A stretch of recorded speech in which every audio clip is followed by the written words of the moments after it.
sini aja, cukup nggak? Ketutupan nggak? Hah? Sebelah sana.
Bentar ya.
Bismillah.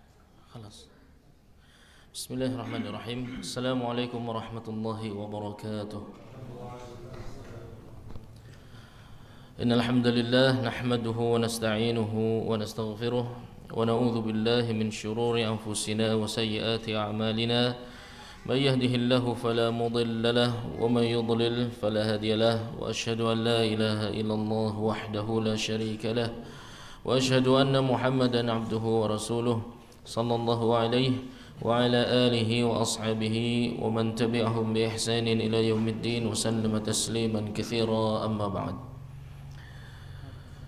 Jemaah sekalian dirahmati Allah Subhanahu wa taala, segala puji yang pertama hanya milik Allah tabaraka wa taala yang dengan limpahan nikmat, taufik dan hidayahnya sehingga kita semua bisa berkumpul pada malam hari ini dalam suasana majelis ilmu, yang mana di luar sana masih banyak orang yang dilalaikan dengan perkara-perkara duniawi, terlebih lagi di malam Ahad yang menjadi malam yang diutamakan oleh para orang-orang yang menyukai perbuatan-perbuatan yang cenderung mendekat kepada perbuatan maksiat dibandingkan mendekat kepada majelis-majelis ilmu.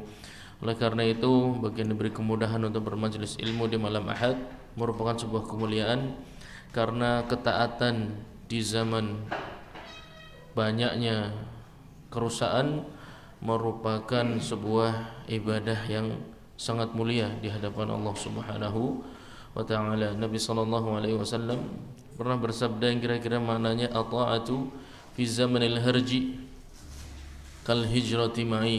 Ketaatan yang dilakukan di zaman penuh dengan kerusakan, penuh dengan kefasikan, penuh dengan fitnah, di zaman yang sulit untuk mencari komunitas yang baik, untuk mencari lingkungan yang baik, di mana-mana isinya adalah perbuatan kefasikan dan perbuatan kemaksiatan. Kalau seseorang mampu menjaga ketaatannya di zaman seperti ini, dia mendapatkan keutamaan seperti hijrah bersamaku, hijrah bersama Nabi Muhammad sallallahu alaihi wasallam. Maka ketika banyak kerusakan terjadi, semangat seorang muslim harus semakin tinggi untuk tetap berada di jalan ilmu, di jalan jihad fi sabilillah. Dan semoga salawat dan salam selalu tercurahkan untuk baginda Nabi Muhammad sallallahu alaihi wasallam dan kepada seluruh keluarganya dan kepada seluruh sahabatnya dan yang mengikuti mereka di atas sunnah hingga hari akhir nanti. Jamaah sekalian dirahmati Allah Subhanahu wa taala. Kita masih di bab adzan, dan kemarin sudah kita ambil beberapa hal berkaitan dengan permasalahan adzan dan sebuah kenyataan yang terjadi di masyarakat kita, bagaimana biasanya di masjid ini sering digunakan untuk pengumuman orang yang meninggal. Di masjid ini sering digunakan pengumuman untuk orang yang meninggal. Kira-kira menurut antum, yang antum tahu, antum kan sudah ngaji puluhan tahun, bahkan mungkin ada yang ratusan tahun, ada nggak? Nggak ada. Baik.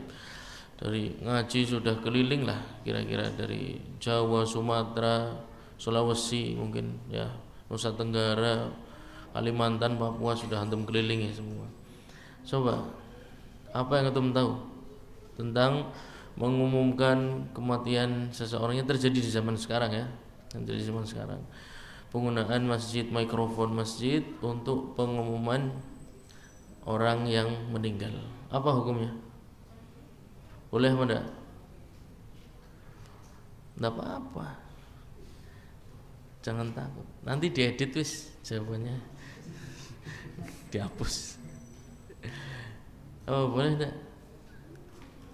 Boleh enggak?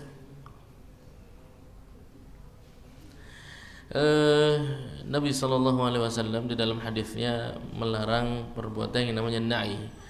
An-na'yu itu adalah di zaman dulu jahiliyah, ketika meninggal seseorang dan seorang itu seorang tokoh agama, seorang tokoh atau tidak harus tokoh agama ya, seorang tokoh di masyarakat tersebut meninggal, nanti ada yang akan mengumumkan di pasar-pasar ya, ada mengumumkan bahwasannya pada hari ini telah meninggal Fulan bin Fulan yang berusia sekian, rumahnya sekian, beliau adalah seorang yang ahli ibadah, beliau sedekahnya banyak, yang telah meninggalkan sekian anak dan lain sebagainya, menyebutkan berbagai macam kebaikannya. Kemudian ditutup, kemudian pergi ke pusat-pusat perkumpulan orang lain, pusat perkumpulan orang di tempat yang lain. Hal seperti itu dilarang oleh Nabi Sallallahu Alaihi Wasallam. Pertanyaannya, yang terjadi sekarang itu mengambil hukum yang sama atau tidak? Yang terjadi sekarang di masjid digunakan mikrofon untuk diumumkan di sebuah masyarakat, maksudnya telah meninggal fulan, innalillahi wa inna ilaihi rajiun, kayak gitu ya. Berita lelayu pada hari ini sampai ila akhir, sampai akhir pengumuman. Ya antum lafaz pengumumannya bisa tanya sama yang biasa ngumumin aja. Apa hukumnya? Sama apa enggak? Jangan malu-malu. Hah? Hukumnya apa? Tidak sama. Berarti boleh enggak? Boleh. Oh, boleh. Baik. Ada yang mengatakan enggak boleh? Apa ijma' Sukuti ini? Ini ijma' Sukuti. So, ijma' Sukuti tahu enggak ijma' Sukuti? Apa ijma' Sukuti? Diamnya para ahli fatwa terhadap sebuah fatwa yang diucapkan oleh salah satu ahli fatwa menunjukkan setujunya terhadap fatwa tersebut. Berarti antum kalau diam berarti antum ijma', setuju dengan pendapat beliau. Gimana? Boleh enggak? Boleh. Larangannya tadi jelas loh. Bahkan saya sendiri pernah mendengar ada yang berfatwa itu bid'ah. Bid'ah munkarah, tidak boleh masjid itu buat sholat, bukan buat pengumuman posyandu, bukan buat pengumuman orang mati. Itu ada model-model seperti itu. Jadi intinya boleh apa enggak? Boleh apa enggak? Baik.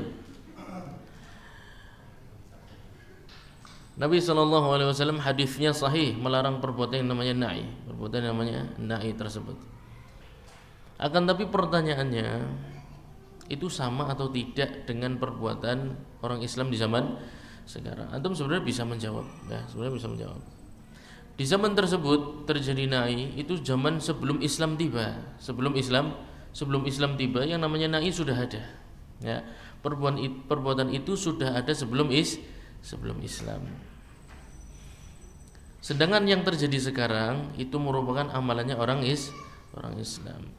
Kira-kira tujuannya sama enggak antara perbuatan dilakukan di zaman jahiliyah tersebut dengan yang terjadi sekarang, tujuannya sama enggak?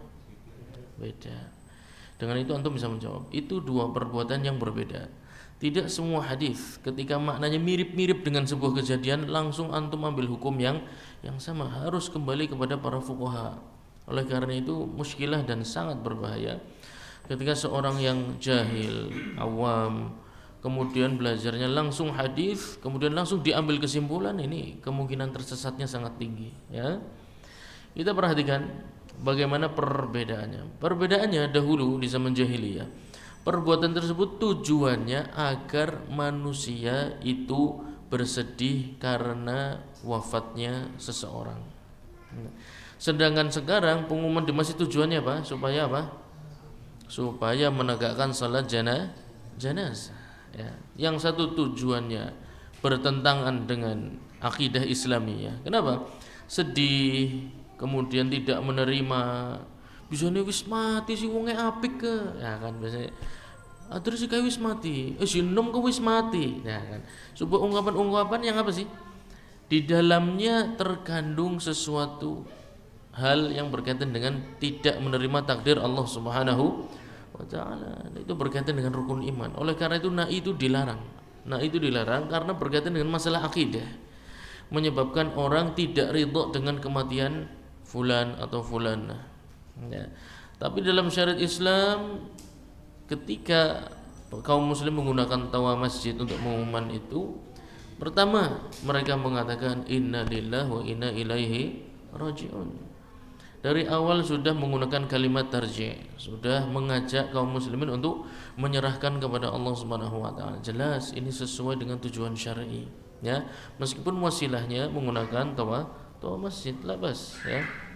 Karena pada asalnya yang namanya wasilah itu hukumnya mubah sampai dilihat tujuannya. Kalau tujuannya syar'i maka tidak mengapa. Tapi tentu banyak kaidah dalam masalah ini. Tayyib. Kemudian jamaah minal ulama, beberapa ulama seperti Al-Imam Ibnu Hajar Al-Asqalani, juga Al-Imam An-Nawawi di dalam syarah Sahih Muslim menyatakan bahwasannya beberapa para ulama lam yakrahu ma hasala fi hadzal zaman. Mereka tidak menganggap dilarang apa yang terjadi di zaman sekarang, ya, penggunaan masjid, pengeras suara untuk mengumumkan kematian seseorang. Merupakan fatwa banyak ulama bahwasanya itu bukan hal yang terlarang. Mengapa? Li ikhtilafis sifat wal maqsud. Karena bentuk amalannya berbeda dan tujuannya berbeda. Yang satu tujuannya membuat orang sedih dan tidak menerima takdir, ya. Yang satu tujuannya supaya orang menerima takdir, kemudian menegakkan salat jenazah, ya. Maka hadis tersebut, larangan tersebut tidak ada atau tidak bisa diterapkan pada yang terjadi di masyarakat di zaman sekarang dari penggunaan toa masjid untuk pengumuman orang meninggal. Enggak apa-apa. Kemudian para ulama juga berbicara tentang bagaimana kalau digunakan untuk pengumuman posyandu, boleh enggak? Boleh enggak? Dulu masjid fungsinya buat apa? Buat salat tok apa buat macam-macam juga? Buat latihan memanah itu juga enggak? Iya, pengadilan dulu tempatnya di mana? Di dalam masjid. Ya. Sifat hal-hal yang sifatnya duniawi itu boleh dilakukan di dalam masjid selama tidak ada hal-hal yang muharramat, ya, selama tidak ada hal-hal yang bertentangan dengan syariat Islam. Maka penggunaan toa masjid untuk pengumuman posyandu, ya, dan hal-hal lain yang sifatnya betul-betul maslahat untuk masyarakat tersebut, maka tidak mengapa, la ba'sa bihi. Nah. Dan di hadis yang diriwayatkan oleh Al-Imam Al-Bukhari, anna Nabiy sallallahu alaihi wasallam na'a an-Najashi fil yaum alladhi mata fihi. Dahulu Nabi sallallahu alaihi wasallam mengumumkan, beliau sendiri yang mengumumkan sebuah kematian. Ya. Enggak boleh mengumumkan kematian, WA saja. Lah zaman dulu enggak ada WA gimana? Nah. Beliau sendiri yang mengumumkan kematian Najasyi kepada para sahabatnya, menunjukkan pengumuman kematian fulan atau fulanah itu sendiri dalilnya adalah perbuatan Nabi sallallahu alaihi wasallam. Adapun dahulu tidak pakai toa, sekarang pakai toa, itu cuma wasilah, tidak merubah hukum sama sekali. Warawal Bukhari, dan di hadis yang lain Al-Bukhari meriwayatkan di kuburnya seorang sahabat Al-Aswad dan Nabi sallallahu alaihi wasallam tidak diberitahu. Kemudian berkata beliau sallallahu alaihi wasallam kepada para sahabatnya, afala adzantumuni, mengapa saya tidak diberi tahu? Menunjukkan, memberitahukan kematian seseorang kepada seluruh masyarakat sekitar, ini merupakan tujuan yang syar'i. Adapun wasilahnya selama tidak ada muharramat tadi ana sampaikan, ya.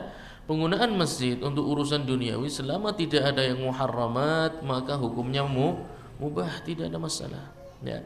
Tidak ada muharramat, tidak ada yang merendahkan masjid, mengotori masjid, menghinakan masjid, maka tidak ada masalah, ya. Maka penggunaan hal tersebut di zaman sekarang yang antum saksikan bukan sebuah kemungkaran dan bukan sesuatu yang haram sebagaimana disangka oleh beberapa orang. Nah, kemarin kita sudah sampai pada wala 'alan nisa, ya, fardu kifayah bagi kaum laki-laki yang merdeka kemudian muqim, ya. Jadi azan itu kalau untuk musafir tidak wajib, ya, tidak fardu kifayah. Hanya yang mukim saja, ya, wajibnya hanya yang mukim. Wala 'alan nisa, pada wanita juga hukumnya bukan fardu, ya, hukumnya tidak wajib. Di dalam kitab Al-Mughni, Al-Imam Ibnu Qudamah mengatakan laisa 'alan nisa adzanun wala iqamah. Wanita itu kalau salat tidak wajib azan dan tidak wajib qomat, ya, tidak ada kewajiban azan dan tidak ada kewajiban qomat. Baik sendirian, baik berjamaah. Wanita tidak wajib, bukan tidak boleh saya katakan, ya. Tidak wajib itu maksudnya kalau ditinggalkan sah, tetap tidak mengapa. Tapi kalau dikatakan fardu, kalau tidak ditegakkan berarti mendapatkan dosa, ya. Wala a'lamu fihi khilafan, masalah ini kata Al-Imam Ibnu Qudamah mujma'un alaihi, tidak ada khilaf di dalamnya bahwasanya wanita itu tidak wajib azan dan tidak wajib iqamah. Sehingga ketika seorang wanita atau berjamaah, ya, para wanita berjamaah kemudian tidak ada yang qomat, tidak ada azan, tidak ada qomat, tidak perlu merasa ragu tentang salatnya sah atau tidak, dan tidak perlu mengingkari ismo durung qomat diulangi, tidak perlu diulangi, ya. Tidak perlu qomat, tidak perlu azan, tetap sah salat. Berbeda dengan laki-laki. Kaum laki-laki kalau di suatu kaum tersebut, ya, tidak terdengar azan, ini perhatikan ya. Fardu kifayah ini azan berkaitan dengan sebuah daerah, daerah. Kalau di daerah tersebut ada sekitar 3 masjid, ya, lebih dari 1, 2 atau 3 masjid. Kemudian salah satu masjid tersebut azan dan terdengar oleh seluruh masyarakat, maka fardu kifayah di 2 masjid yang tersisa sudah bukan fardu karena kifayah, wajibnya sudah diwakili oleh 1 masjid. Yang 2 tadi hukumnya sunnah, bukan lagi fardu kifayah. Apa efeknya? Efeknya adalah 2 masjid tadi, misalnya yang azan bocil misalnya, ya kan, lafadznya semrawut, guyonan misalnya, tetap tidak bermasalah azannya, karena hatta tidak azan sekalian pun tidak mengapa, tidak ditegakkan azan sekalian pun tidak mengapa, tapi disunahkan tetap ditegakkan azan. Nanti ada syarat-syarat berkaitan dengan muadzin. Muadzin itu harus seperti apa? Apakah anak kecil boleh azan dan lain sebagainya? Apakah orang yang lisannya masih cadel atau belum fasih untuk azan boleh azan? Dan masjid yang seperti apa yang menyebabkan boleh atau tidak? Antum tadi punya gambaran. Kalau di Tegal, misalnya Tegal batas barat misalnya mana? Daerah Tegal Barat mana? Margadana ya. Paling barat Kaligangsa, paling timur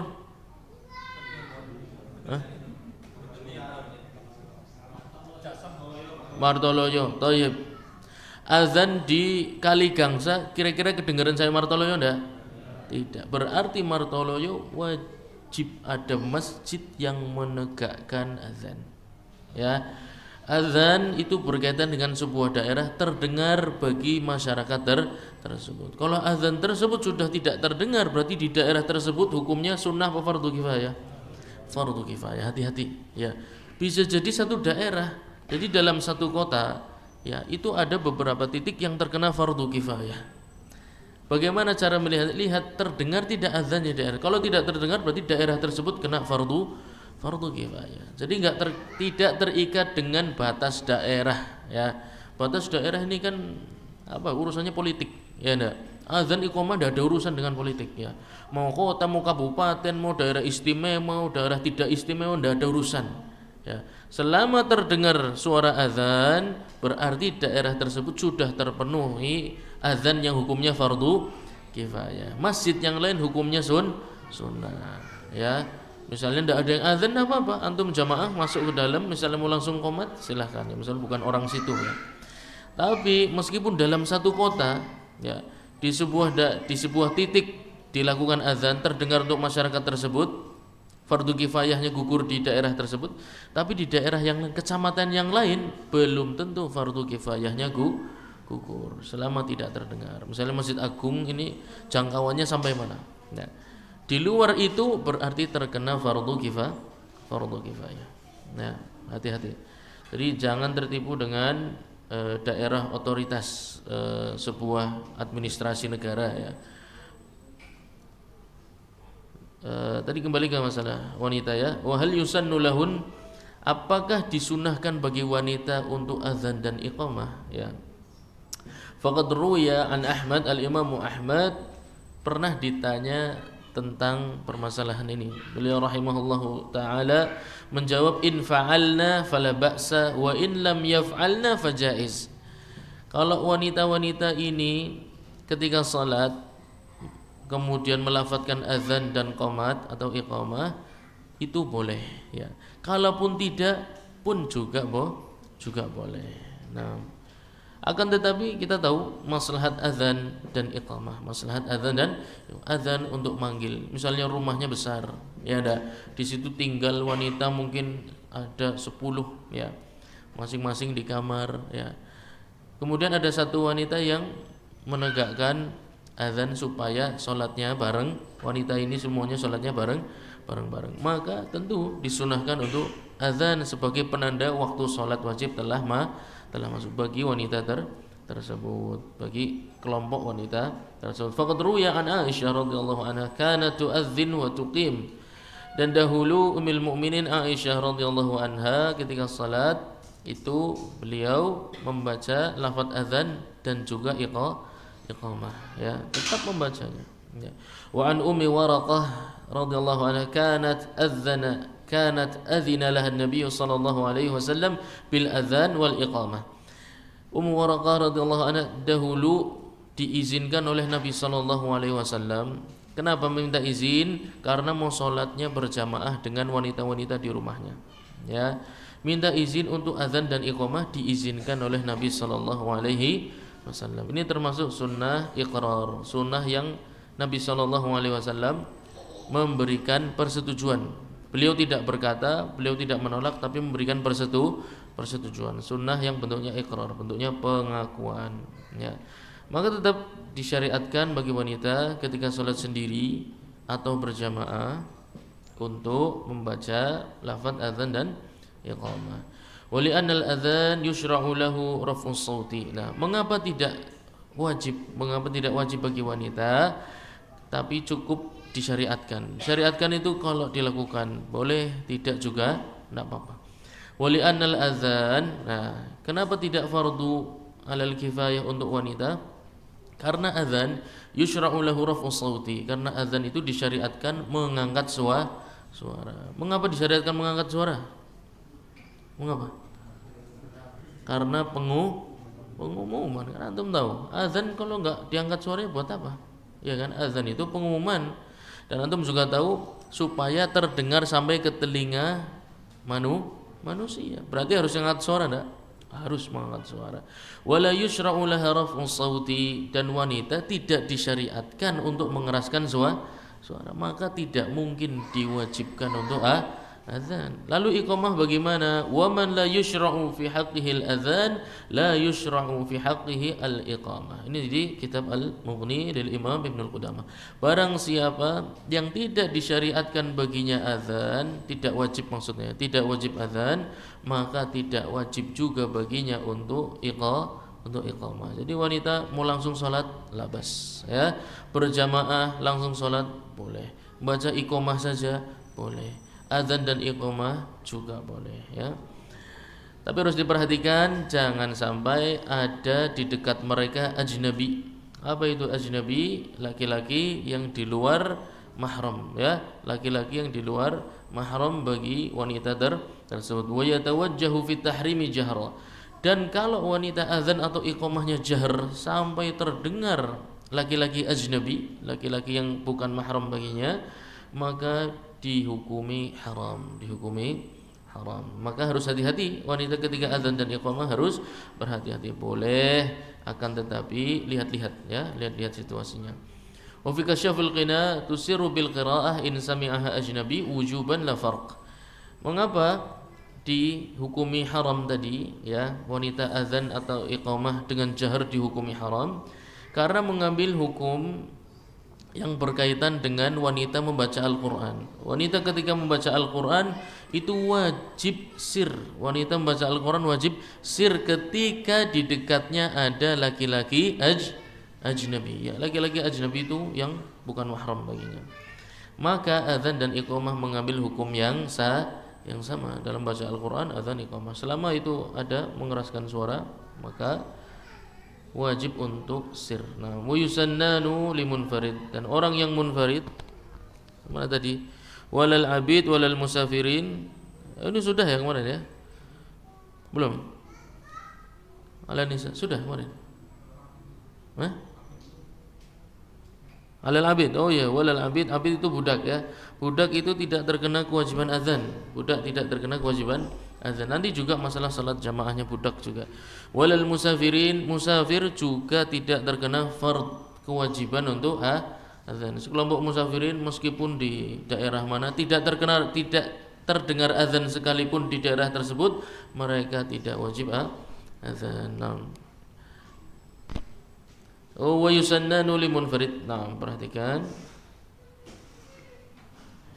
Dan azan dan iqamah itu disunnahkan, tidak wajib, tapi disunnahkan bagi yang sholatnya munfarid. Tadi dikatakan kalau di suatu di pertemuan yang lalu saya katakan ya, suatu daerah penduduknya laki-laki lebih dari satu disunahkan diwajibkan untuk dikumandangkan azan. Kalau laki-lakinya cuma satu maka tidak apa?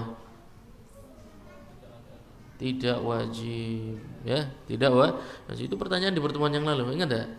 Ya, semuanya di daerah tersebut perempuan semua. Ya, laki-lakinya cuma antum. Ya. Tetap disyariatkan azan, tetap disyariatkan azan bagi laki-laki tersebut, akan tapi tidak fardu kifayah. Ya, kalaupun tidak pun tidak mengapa. Baik. Untuk munfarid orang yang sendiri, ya, misalnya kerjanya adalah di sebuah hadis, antum mungkin ingat seorang yang kerjanya angon ya, atau menggembala baik kambing, baik unta, baik sapi. Ya. Kemudian menggembala sampai daerah gunung sana, ya, daerah gunung, puncak gunung masih banyak yang hijau-hijau. Tentu di sana nggak ada masjid, ya. Umumnya tidak ada masjid, di hutan, ya, atau nyari kayu bakar, ya. Nanti ada permisalan misalnya. Nyari kayu bakar di tengah hutan, ya. Mau sholat jamaah pulang dulu ke rumah, jaraknya sekitar 5 km harus jalan kaki, ya. Sampai masjid sudah ketinggalan jamaah, balik lagi sudah capek, ya. Yang seperti ini termasuk yang tidak wajib untuk salat berjamaah. Lalu azan atau iqamah tidak, orang yang seperti ini ya sendirian di daerah tersebut, tidak ada siapa-siapa, tidak terdengar azan pula, ya. Maka kena fardu kifayah tidak, ya, tidak kena fardu kifayah, tapi azan dan iqamah hukumnya sunnah, ya. Dalam Kasyaful Ghina dari sahabat Uqbah ibn Amir, qala sami'tu Rasulullah sallallahu alaihi wasallam yaqul, bersabda Nabi Muhammad sallallahu alaihi wasallam, ya'jabu rabbuka min ra'i ghanam. Allah Subhanahu wa taala kagum, senang melihat ada seorang penggembala kambing fi ra'si asy-syadhiyah lil jabal, berada di puncak gunung yang hijau tempat menggembalakan kambing. Wa yu'adzinu bis salah, tapi di sela kesibukannya tersebut menggembala kambing, ngurusi, menggiring ke sana kemari, nyarikan tempat yang hijau dan lain sebagainya. Ketika masuk waktu salah, dia tetap mendirikan azan, padahal sendirian, ya.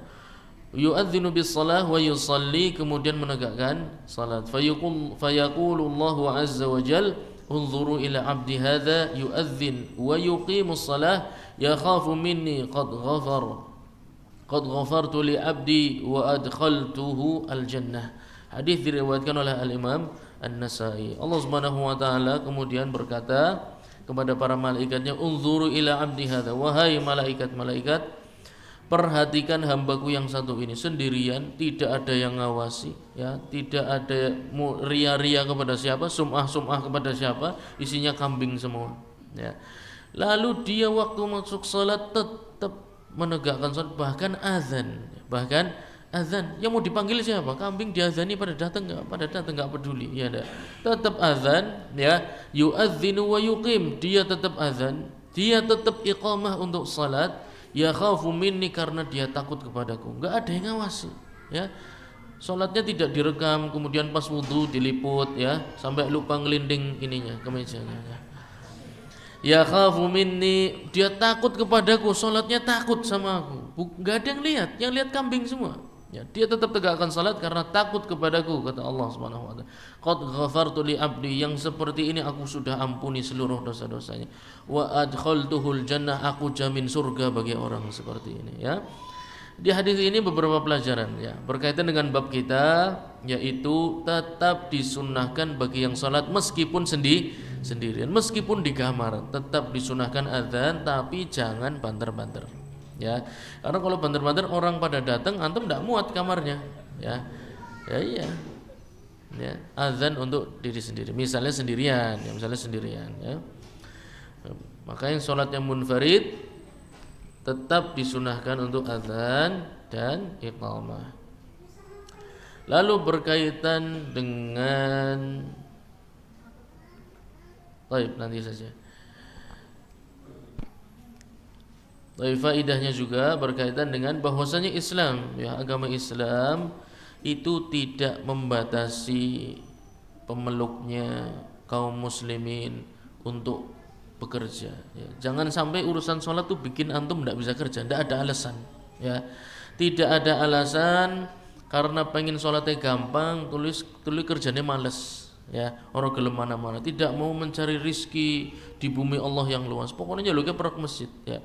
Lah angel mangan jaluk maring patire ya, ngerora utang nyaura ngerana ya. Jadi model kayak gini jelas bukan termasuk bagian dari syariat Islam ya.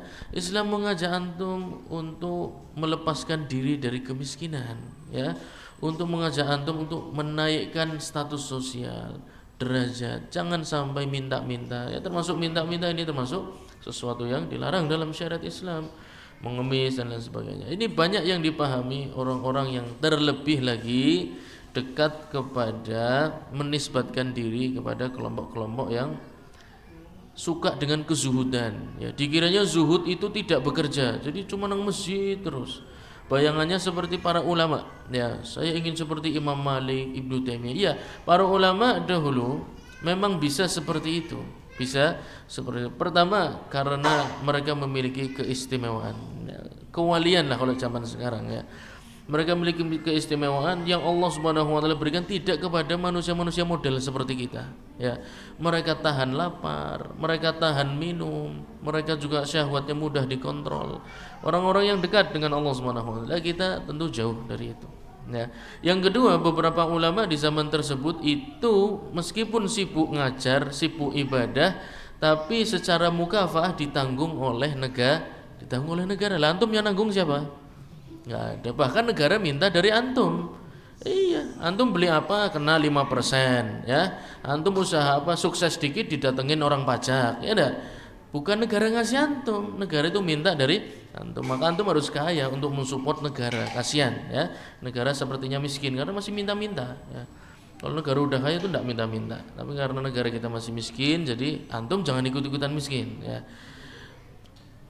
Maka tidak menghalangi Islam dari bekerja dimanapun selama itu halal ya, selama itu halal, jauh dari unsur-unsur yang zalim, unsur-unsur yang riba, unsur-unsur yang tidak jelas. Maka pekerjaan-pekerjaan yang halal ini antum harus cari ya. Fantashiru fil ardi, bertebaranlah di bumi Allah Subhanahu wa taala. Jangan takut untuk merantau. Justru orang-orang yang merantau itu nampak ya, kualitas agamanya teruji. Yang betul-betul baik insya Allah ketika merantau akan nampak betul baik agamanya. Tapi yang KW ya, ini yang kalau merantau langsung ikut-ikut lemes ya, ketemu lingkungan yang seperti ini, lingkungan yang seperti itu dan lain sebagainya. Maka jangan pernah menjadikan agama Islam ini alasan untuk tidak mau bekerja keras atau tidak mau mencari rezeki di bumi Allah Subhanahu wa taala yang luas. Silahkan pergi ke luar negeri, kemanapun. Yang penting daerah tersebut daerah Islam, daerah antum bisa menegakkan syariat Allah. Apalagi antum bisa berdakwah, subhanallah. Niatnya mencari dunia, justru antum bisa berdakwah, dunia akhirat antum dapatkan di sana ya, subhanallah. Maka tidak boleh bagi laki-laki untuk malas bekerja dengan alasan ibadah. Ibadah bisa dilakukan di bumi Allah Subhanahu wa taala yang luas ini. Allah Subhanahu wa taala berfirman surat An-Nur ayat ke-37, rijalun la tulhihim tijaratun wala bai'un an dzikrillah wa iqamis shalah wa ita'iz zakah yakhafuna yawman tataqallabu fihi al-qulub wal absar. Ya. Orang-orang yang terpuji, para laki-laki hebat di mata Allah Subhanahu wa taala itu yang perdagangannya, jual belinya, ma'isyahnya tidak membuat mereka berpaling dari mengingat Allah, berpaling dari salat, berpaling dari membayar zakat. Jadi bukan yang pengangguran, bukan, akan tetapi yang punya pekerjaan ya, yang sibuk mencari rezeki, kemudian kesibukan tersebut tidak melalaikan dia dari ibadah, tidak melalaikan dia dari menegakkan salat, membayar zakat. Ya khafuna yauman tataqallabu fihi alqulubu wal absar. Dia takut dengan datangnya sebuah hari yang mana hati ini akan bergoncang dan pandangan manusia pun akan terbolak-balik karena saking takutnya melihat hari tersebut ya. Nabi SAW juga bersabda, khairu sadaqati an dhahrin ghina, sedekah yang terbaik Itu yang dilakukan dari orang yang sudah bisa mencukupi hajat hidup dirinya dan keluarganya. Nah, menunjukkan syariat Islam ingin kita itu tidak kekurangan. Ya. Syariat Islam mengajak umatnya untuk tidak kekurangan. Bukan berarti mengajak untuk menjadi orang yang kaya raya, tidak. Tapi jangan sampai kekurangan. Adapun kaya dan tidak kaya ini relatif ya. Kadang banyak aja terasa kurang terus, yang sedikit terasa cukup ya. Kaya dan tidak kaya ini relatif. Tapi syariat Islam mengajak antum jangan sampai kekurangan. Umat Islam jangan sampai kekurangan ya. Bekerja keras, pindah ke daerah lain, cari di tempat lain. Jangan putus asa. Antum bisa tegakkan ibadah ini di beberapa masjid Allah, di rumah-rumah Allah yang lain. Yang penting antum punya ilmunya ya. Kalau punya ilmu antum nyaman berada di negeri manapun, berada di daerah manapun, di pulau manapun, tidak ada masalah ya. Kan tapi kalau tidak ada ilmu maka yang ada kekhawatiran. Oleh karena kejahilan itu merupakan sebuah penjara ya. Kejahilan itu penjara. Kalau orang jahil dia nggak berani keluar, dia nggak berani ketemu orang, nggak berani membuka lahan baru, nggak berani membuka usaha yang baru, serba nggak berani, apa-apa nggak berani. Masuk sebuah kampung nggak berani, kenalan dengan komunitas baru nggak berani, serba nggak berani. Kenapa? Karena jahil. Dia nggak tahu harus bersikap seperti apa. Maka jadilah orang yang banyak ilmu, yang berilmu, terutama dalam syariat Islam supaya antum tahu bagaimana bermuamalah dengan banyak jenis manusia. Tayyib. Dan juga disunahkan untuk tadi munfarid, sekarang orang yang safar. Orang yang safar dan mengqadha salat. Orang yang safar dan mengqadha salat itu juga disunahkan ketika salat untuk mendatangkan azan dan iqamah. Kita akan perhatikan ya. Hadisnya ma'ruf an Amr bin Umayyah ad-Dhamri qala kunna ma'a Rasul sallallahu alaihi wasallam fi ba'd asfarihi فنام عن الصبح حتى طلعت الشمس فاستيقظ فقال تنحوا عن هذا المكان قال حدثنا فأمر بلالا فأذن ثم توضأ وصلى ركعتي الفجر ثم أمر بلالا فأقام الصلاة فصلى بهم صلاة الصبح رواه أبو داود ya. Hadis diriwayatkan oleh Al-Imam Abu Dawud bahwasanya Nabi SAW suatu hari safar bersama para sahabatnya, kemudian terlewatkan waktu fajar ya, tidur sehingga waktu fajarnya lewat. Hatta tala'ati syamsu. Ini kalau ada di zaman sekarang mungkin sudah ditahdzir ya Nabi mungkin ya. Karena di zaman sekarang telat sholat sedikit sudah ditahdzir. Oh, sholatnya telat ya. Nah, ini Nabi sholatnya telat ditahdzir enggak kira-kira di zaman sekarang? Tahdzir kayaknya enggak cocok jadi Nabi, saya saja ya. Manusiawi, Nabi Allah Subhanahu wa taala menuliskan takdir seperti ini untuk memberitahu kita bahwasannya ketiduran karena salat dan lain sebagainya. Kalau dari sisi kita melihat orang lain itu beda dengan dari sisi kita untuk melihat diri kita. Jadi jangan disamakan ya. Kepada orang lain yang kemungkinan terlambat bangun, kita harus mengedepankan apa? Husnudzon. Mungkin di rumahnya ada masalah ya, sehingga ketika mau berangkat perutnya mules ya. Ada orang yang setiap subuh itu perutnya mules ada. Ya, saya ketemu memang. Ya antum gimana? Mau percaya nggak percaya memang ada tetangga saya ya di sana. Tetangga ya imam sering tidak datang sholat. Saya tidak pernah tanya, tapi dia jelasin sendiri. Saya dikiranya mungkin saya mau tanya gitu ya, bisa telat baik imam kayak gue. Saya tidak tanya, tapi dia jelaskan sendiri, insecure ya, merasa nggak nyaman. Saya kalau subuh itu sering sudah mau berangkat harus pulang lagi karena perutnya mules ya, kebanyakan makan pedes Pak, saya bilang. Kebanyakan makan pedes. Jadi cobalah untuk muamalah jangan galak-galak lah ya. Terhadap orang lain husnudzon. Mungkin perutnya sakit, kepalanya pusing, istrinya butuh bantuan, anaknya jatuh, macam-macam lah yang harus ditolong sehingga tidak sempat berangkat ke masjid. Banyak sekali uzurnya, bisa puluhan, bisa ratusan kemungkinan. Kalau kepada diri antum sendiri baru suudzon bisa nih sholat subuh be. Kawanan pimen pan mangat maring Palestina. Ya boleh. Wong sholat subuh be kawan, nang kana turu tok deno. Ya. Ngrewangi gotong be ora.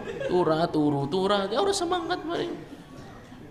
Lah ya wong semangat subuh be kawanan kok mari kita bela apa?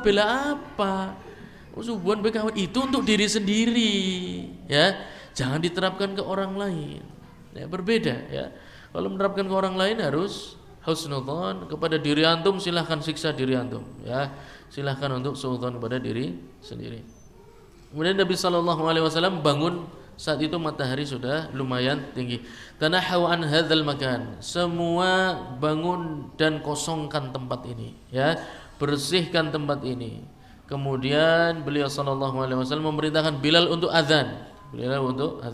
Ketika Bilal azan, beliau SAW wudu, kemudian salat 2 rakaat fajr. Ya, bagi yang kesiangan salatul fajr tetap mendatangkan salat 2 rakaat fajr, jangan ditinggal ya. Tsumma amara Bilalan, kemudian memerintahkan Bilal untuk iqamah. Fa aqama shalah, kemudian mendirikan salat.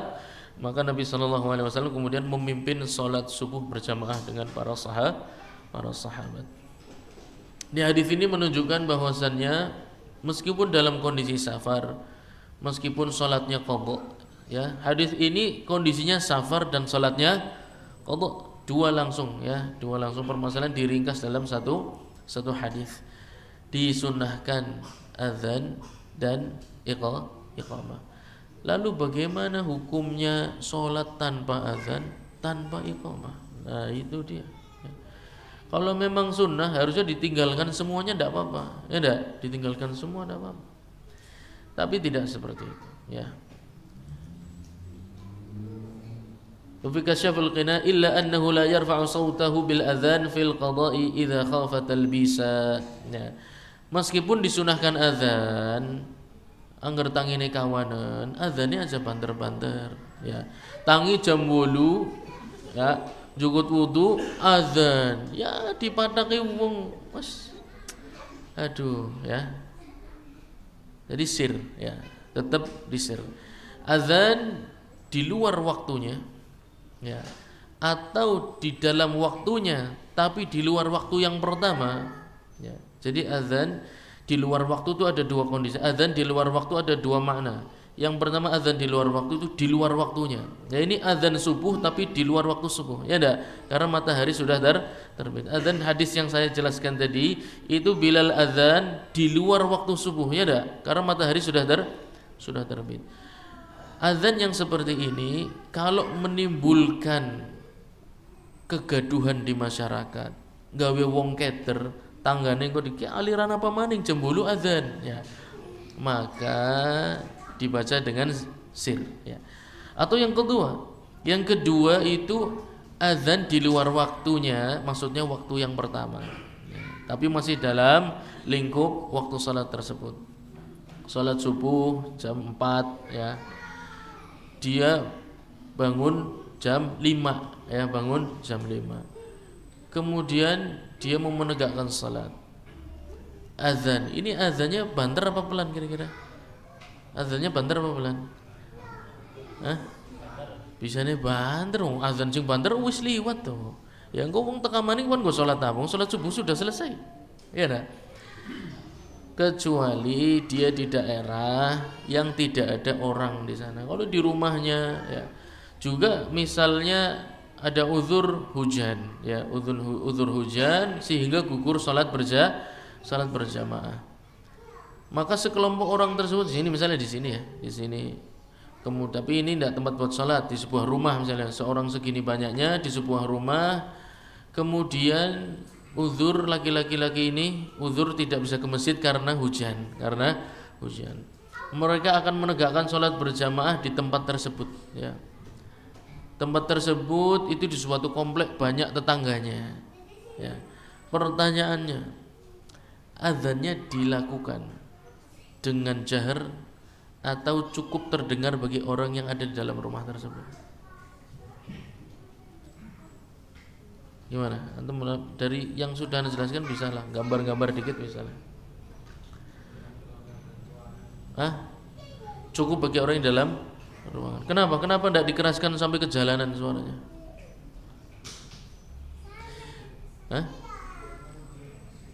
Karena hujan uzur ya. Karena nanti ada penjelasannya. Karena hujan ini uzur, tapi tetap ke masjid boleh enggak? Boleh. Kalau azannya sampai terlalu keras, terdengar sampai jalanan sampai keluar, nanti orang yang mau ke masjid dan bukan orang situ keder, ke masjidnya sing endi? Ya, sing ana menarane apa sing omah cilik ya? Azan kabeh sih? Kayak azan ki azan, ya ndak? Maka kalau azan di luar tempatnya, ya, di luar atau di luar jamnya atau di luar waktunya sekalian, ya. Kalau bisa menimbulkan fitnah, maka tidak dikeraskan sampai terdengar orang seluruhnya. Tapi cukup bagi orang-orang yang berada di ruangan tersebut. Ya, jadi mengeraskan dan memelankan azan ini ada fikihnya, tidak sembarangan. Ya. Wa kadza fi ghairi waqtil adzan al-ma'hudi lahu 'adatan. Ya, baik. Betul. Wa kadza la yarfa'u sautahu li adzan fi baitihi al-ba'id 'anil masjid bal yukrahu lahu li alla yadhi'u man yaqsidu al-masjid. Ya. Maka kalau dia azan di rumahnya, ya, azan di rumahnya karena uzur apapun, sebaiknya tidak sampai terdengar keluar. Kenapa? Karena bisa mengganggu orang yang ingin ke masjid jadi bingung, ya, ini masjidnya yang mana. Ya, maka lebih baik untuk menghindari fitnah, azan-azan yang tidak di tempatnya atau tidak di jamnya atau di luar waktunya sekalian tidak dilakukan secara keras sekali sampai terdengar seluruh manusia. Cukup untuk yang berada di rumah tersebut atau di ruangan tersebut. Al-Imam Ahmad pernah ditanya tentang seseorang yang azan di rumahnya sampai terdengar seluruh masyarakat, ya. Qala ma'adzallah ma sami'na anna ahadan yaf'alu hadza. Ajib, kata Imam Ahmad, a'udzubillah, saya belum pernah dengar ada seseorang yang melakukan hal seperti itu. Ya. Azan bukan di masjid, ya. Padahal juga ada masjid di situ. Tapi dia azan di rumahnya karena uzur apapun sampai terdengar orang seluruhnya, maka ini perkara yang baru. Ini perkara yang baru. Li'annahu rubbama yadhi'u 'anil masjid man yaqsiduhu. Karena itu bisa membuat bingung orang yang mau ke masjid dan bukan warga situ. Dia kira masjidnya ada di rumah tersebut. Baik. Lalu berkaitan dengan yang mengqadha salat, ya. Di dalam kitab Al-Mughni, wa man fatathu as-salawat, orang yang memiliki qadha salat banyak, ya, ketiduran sehari, tidur sehari, ya, ketinggalan salat zuhur, asar misalnya, ketinggalan salat zuhur dan asar, harus dia mengqadha. Atau sekalian banyak sekalian, ya, punya tunggakan salat 2, 3, 4, 5 atau banyak. Wa man fatathu as-salawat ustuhibba lahu an yu'adhdhin lil ula thumma yuqimu li kulli salatin iqamah. Wa in lam yu'adhdhin fala ba'sa. Ya. Wa ruya an Ahmad li yu'adhdhin wa yuqim marratan wahidatan yusalliha kullaha. Bagi yang memiliki banyak hutang salat dan akan ditunaikan dalam satu waktu, ya, bagaimana azan dan iqamahnya? Apa setiap salat azan qomat, nanti salat berikutnya azan qomat, hutang zuhur, asar, maghrib, isya, ya, zuhur azan qomat, asar azan qomat, maghrib azan qomat, isya azan qomat, atau seperti apa, ya. Wa man fatatu salawat ustahibba lahu an yu'adzin lil ula. Pertama, orang yang mengqadha itu azannya wajib atau tidak? Mengqadha itu wajib atau tidak? Sunnah, ya. Ya, hukumnya tidak wajib atau sunnah. Tayyib, kalau sunnah, lalu bagaimana cara melakukannya? Cukup azan satu kali untuk sholat yang diqadha urutan pertama. Nah, kalau tadi punya hutang zuhur, asar, maghrib, isya, maka azan di waktu pertama sebelum akan mengqadha sholat zuhur. Thumma yuqimu likulli salatin iqamah. Kemudian setiap salat berikutnya, ya, zuhurnya qomat, asarnya tinggal qomat saja, maghribnya juga tinggal qomat saja, isyanya juga tinggal qomat saja. Itu opsi yang pertama. Wa illam yu'adzin fala ba'sa. Atau yang kedua, dia tidak azan sama sekali, ya, cuma iqamah saja, ya. Misalnya fulan ingat, ya Allah, saya salat punya hutang 4 nih, zuhur, asar, maghrib, isya. Langsung diambil wudu, langsung qomat, langsung zuhur, ya. Kemudian qomat lagi asar, qomat lagi maghrib, qomat lagi isya. Itu juga tidak apa-apa. Wa ruya an Ahmad li yu'adzin wa yuqim marratan wahidatan yusalliha kullaha. Atau yang ketiga, model yang ketiga, kata Imam Ahmad, dia azan dan iqamah cukup satu kali untuk mendirikan seluruh salat yang akan ditegakkan, ya. Pertama, karena kenapa bervariatif sekali karena pertama azan dan iqamah di sini hukumnya apa? Sunnah, sehingga modelnya sangat variatif ya, modelnya sangat variatif. Bisa dimodifikasi mau azan tanpa azan, iqamah saja, azan iqamahnya cukup satu kali di depan azan iqamah untuk seluruh salat bisa. Iqamah saja satu boleh ya. Azan terus setiap salat iqamah juga boleh. Nah, dalam kitab Al-Mughni wa in jama'a baina salataini, sekarang kalau tadi mengqadha salat, sekarang menjamak salat zuhur asar misalnya ya, atau maghrib isya. Menjamak salat fi waqti ulahuma, menjamak salat di waktu yang pertama, zuhur asar berarti dijamak di waktu zuhur. Bagaimana azan iqamahnya? Ustuhibba lahu an yu'adzin lil ula. Ya, disunnahkan untuk azan di waktu salat yang pertama. Wa yuqim thumma yuqim litsaniyah. Jadi azan pertama, iqamah untuk zuhur, kemudian iqamah lagi untuk asar. Naam, kama fi riwayat al-Bukhari, hadisnya oleh al-Imam Al-Bukhari diriwayatkan. Wa in jama'a bainahuma fi waqti tsaniyah. Adapun di waktu yang kedua jamak takhir, kalau tadi takdim ya, sekarang takhir. Fahuma kal faitataini, maka dua-duanya bagaikan salat qadha. Jamak takdim itu yang satu ada ya, yang satu dimasukkan ke waktu yang pertama. Kalau jamak takhir itu dua-duanya seakan-akan faidah. Apa maksudnya faidah atau qadha? Maksudnya adalah ya la yata'akkadul adzan lahuma, tidak dikuatkan sunnah azan untuk jamak takhir. Ya. Kenapa? Karena sholat yang pertama itu qadha atau ada. Sholat yang pertama itu di luar waktunya. Ya, pada asalnya di luar waktunya. Qadhanya saya maksud di luar waktunya. Dia tetap ada hukumnya, akan tapi pada asalnya di luar waktunya. Zuhurnya dimasukkan ke asar, di luar waktunya bukan? Di luar waktunya. Maka azan di waktu asar untuk sholat zuhur seakan-akan seperti itu, maka tidak disunahkan ya. La yata'akkadul adzan lahuma li'anna al-ula minhuma tusalla fi ghairi waqtiha. Karena salat yang pertama itu di luar waktunya sehingga tidak disunahkan untuk azan. Wa tsaniyah masbuqah bis salati qablaha. Untuk ini azannya untuk yang asar, enggak bisa asarnya saja urutannya yang kedua ya. Maka kalau menjamak salat jamak takhir itu tidak perlu menggunakan azan. Tapi kalau azan boleh. Tapi kalau meninggalkannya maka tidak mengapa. Jadi tidak ditekankan, sunnahnya tidak ditekankan. Mengapa? Karena azannya milik salat asar. Di waktu asar misalnya ya, azan itu milik salat asar karena waktunya asar. Tapi salat asarnya itu setelah salat zuhur. Nah, jadi posisinya tidak sesuai dengan urutan. Maka kalau jamak takhir tidak disunahkan untuk azan ya, meskipun boleh. Wa in jama'a bainahuma bi iqamatin wahidatin fala ba'sa. Maka kalau jamak takhir cukup dengan iqamah, baik dua kali maupun cukup satu kali. Mengapa?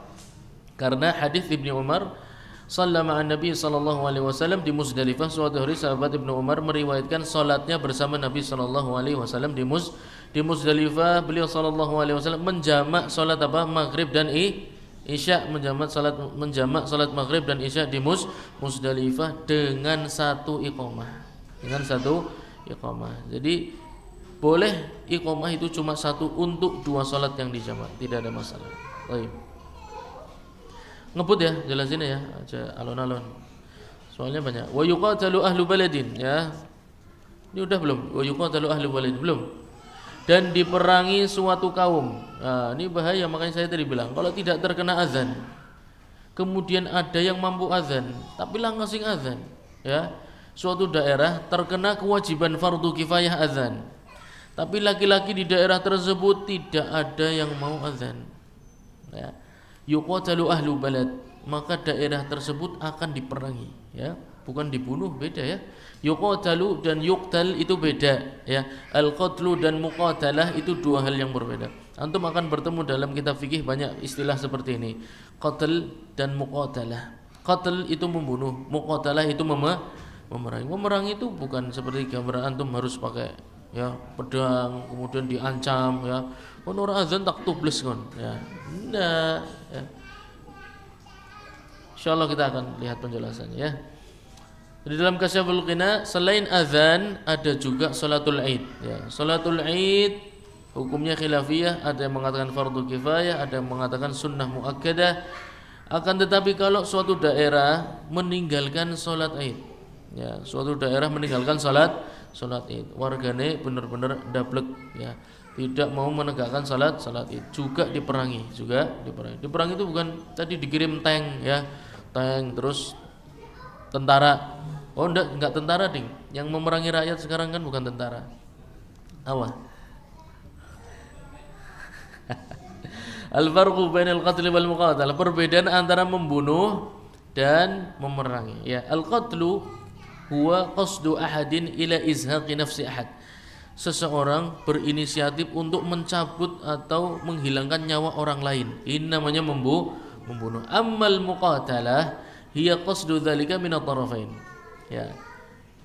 Niat membunuh tapi harus dari dua sisi ya. Muqatalah itu harus ada perlawanan dari dua, menunjukkan kalau tidak terjadi perlawanan yang ingin membunuh, maka tidak boleh dilakukan usaha untuk membunuh. Itu namanya memerangi ya. Memerangi itu kalau antum cukup dengan dakwah, tidak boleh pakai pedang ya. Seperti itulah dakwahnya Nabi SAW. Beliau mengutamakan menggunakan lisan, kecuali kepepet, yaitu apa? Mereka duluan yang mengajak perang, baru beliau SAW para sahabat siap-siap untuk berperang. Selama kondisinya tidak seperti itu, maka tidak diperlukan untuk mengangkat pedang ya. Berarti kalau suatu kaum meninggalkan azan, itu sikapnya bukan mengirimkan tank, kemudian apalagi barakuda, apa kayak mobil-mobil ya. Enggak, akan tapi didakwahi terlebih dahulu. Selama masyarakat tidak mengumumkan peperangan kepada pemerintah yang mengajak kepada azan, masya Allah ya, pemerintahnya ngajak azan. Kalau di zaman sekarang pemerintahnya menghilangkan, malah azannya diciliki ya, azannya cilik aja, banter-banter ya. Karena mirip suara apa kalau banter-banter katanya ya.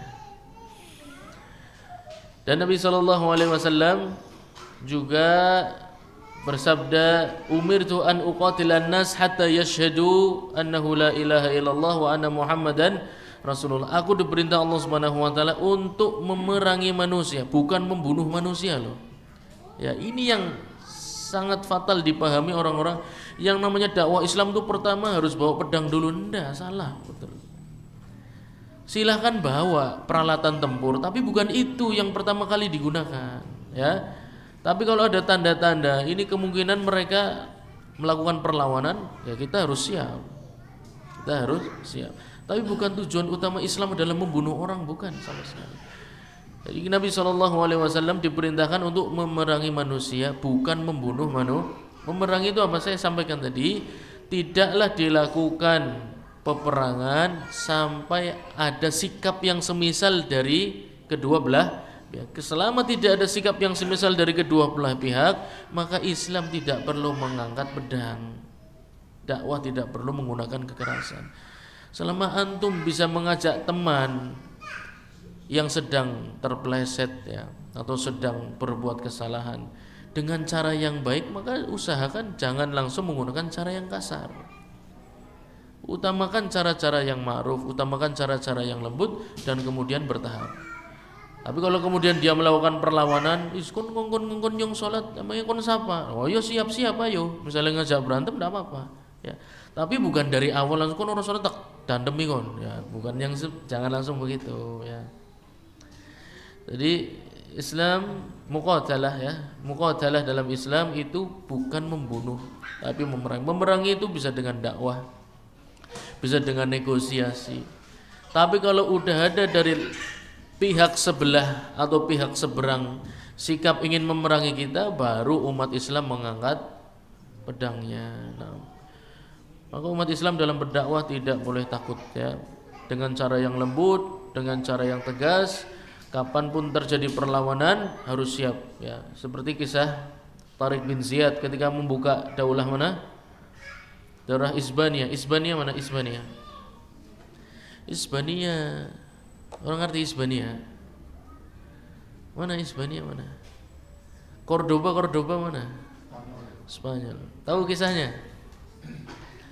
Gimana ketika mengajak penduduk Spanyol untuk Islam, bukannya mereka datang masuk Islam, mau bawa pasukan perang jumlahnya berkali lipat pasukannya Tariq bin Ziyad. Pasukan Islam saat itu milih mundur untuk manggil bala bantuan, kemudian datang lagi. Apa sikapnya Tariq bin Ziyad?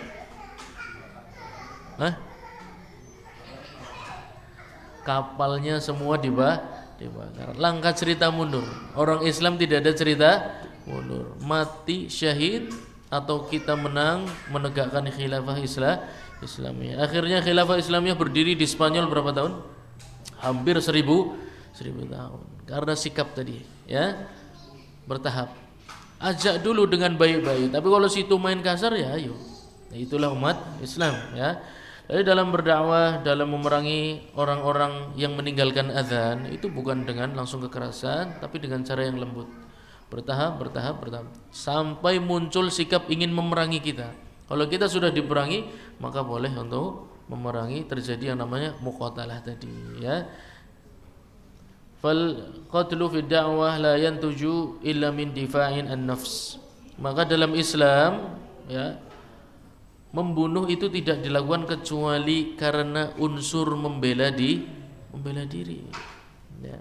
Karena terancam, dakwahnya terancam, dan Nabi SAW jelas terancam nyawanya, ya. Walaisal ghardu wal qatlu, Islam tidak mencari tujuan bunuh orang, bukan, ya, tidak itu tujuannya. Tapi kalau ternyata tujuannya tidak mungkin tercapai kecuali harus memenangkan peperangan, bukan memicu peperangan loh, tidak pernah. Islam itu caranya memicu peperangan itu tidak pernah. Islam itu caranya lembut, berdakwah. Tapi kalau mengalami tantangan yang sifatnya peperangan, baru dilakukan namanya muqatalah atau memerangi tadi, ya. Wa tasihhu shalatu bidunihima, dan salat tanpa azan dan iqamah. Salat tanpa azan dan iqamah, hukumnya sah atau tidak? Sah. Terlepas azan tersebut hukumnya fardu atau sunnah atau mubah, ya. Fardu yang kena kewajiban fardu ain, atau sunnah orang yang safar misalnya, ya, atau mubah wanita, ya. Mereka tersebut kalau sholat tanpa azan dan iqamah, hukumnya sholatnya sah, tidak ada kaitannya, ya. Azan bukan rukun dan bukan syarat salat, ya, tidak ada kaitannya. Azan itu ibadah tersendiri berkaitan dengan awal masuknya waktu salat, bukan ibadah salatnya. Nah, dalam Kasyaful Qina, walaysa bi syartis salah, ya, fatasihu biduniha ma'al karahah. Nah, ini dia. Betul, memang salat itu sah tanpa azan dan iqamah. Tapi kalau ditinggal dua-duanya, hukumnya makruh. Kecuali untuk wanita. Kalau wanita jelas, ya, tidak ada masalah. Adzan iqamah, adzan iqamah, tidak ada masalah.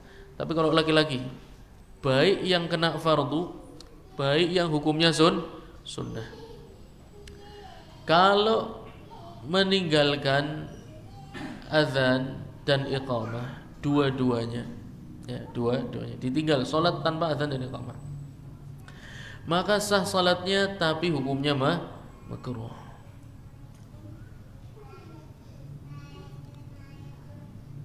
Kecuali, nah ini ada pengecualian, ya. Yang pertama tadi perempuan, ya, au shalla biduni al-iqamah fi masjidin qad sulliya fihi lam yukrah. Atau yang kedua, tadi pertama wanita.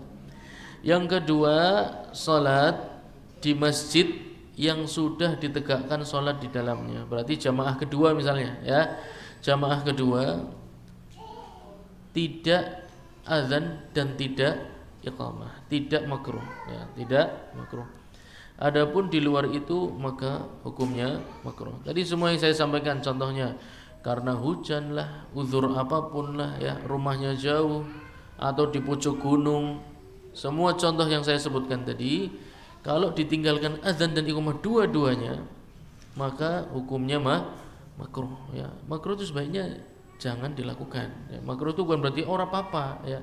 Orang sekarang bilang makruh itu berarti dilakukan tidak mengapa. Kalau sunnah ditinggalkan tidak mengapa. Nah, itulah pemahaman orang sekarang. Kalau makruh dilakukan tidak apa-apa, kalau sunnah ditinggalkan tidak mengapa. Waliyadzubillah ya. Sahabat Ibnu Mas'ud radhiyallahu anhu pernah salat bersama Alqamah dan Al-Aswad bila azan wala iqamah. Ihtajja bihi Ahmad. Riwayat ini dijadikan hujjah oleh Imam Ahmad bahwasannya boleh salat tanpa azan dan iqamah. Akan tetapi para ulama Hanabilah menyimpulkan perbuatan Ibnu Mas'ud itu dilakukan di dalam masjid yang sudah ditegakkan salat berjamaah di dalamnya, itu pengecualian. Adapun selain itu maka kalaupun azannya tidak, maka iqamahnya jangan ditinggal. Kalau tinggal dua-duanya makruh ya.